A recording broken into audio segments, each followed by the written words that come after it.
Well, this latest surge certainly putting pressure on our local hospitals. KREM 2's Ian Smay joins us now from the newsroom with how hospitals are responding. Ian. Yeah, good evening, Mark and Tom. Providence and Multicare, the two major healthcare providers locally, have both said some elective surgeries are being postponed. To be clear, those are surgeries that aren't for a life-threatening condition, such as a joint replacement. Providence has told us that they don't single out one type of elective surgery when it comes to deciding which to postpone. Providence spokesperson Ariana Lake says they don't have an estimate for how many surgeries are being postponed, saying that it is evaluated each day as the number of COVID-19 patients changes. Providence also doesn't have an estimate on how long surgeries will be delayed, as again, it is tied to that number of COVID-19 patients. They also said that this is a unique situation and that Providence doesn't usually have to delay surgeries, saying that the pandemic is the major factor behind these delays. Lake also says they try to alert patients that their surgeries are being postponed as soon as possible by calling them on the phone. She also recommends that people call their physician if they have questions about an upcoming surgery. And over at Multicare, spokesperson Kevin Maloney said in an email to KREM that patient volume changes regularly, even during normal times.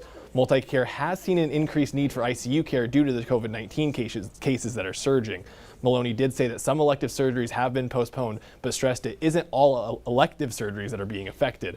In North Idaho, Kootenai Health has said it is delaying all elective surgeries that can be delayed for 6 to 8 weeks so they can move staff to care for hospitalized patients. That comes as leaders say Kootenai Health has been near capacity since early spring. Also, just about an hour ago, we learned from Kootenai Health that they are tightening their visitor restrictions starting Thursday due to the surge in patients.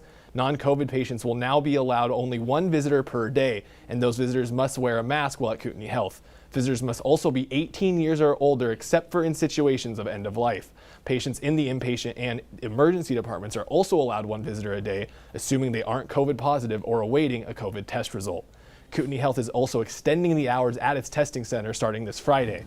The testing center will be open 8 a.m. to 4 p.m. Monday through Friday and will be open 8 a.m. to 1 p.m. on weekends. Now, to be tested at the Kootenai Health Testing Center, you must have an order from your medical provider.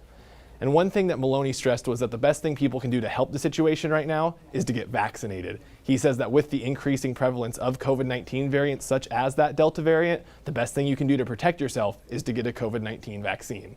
In the newsroom, Ian Smay, KREM 2 News.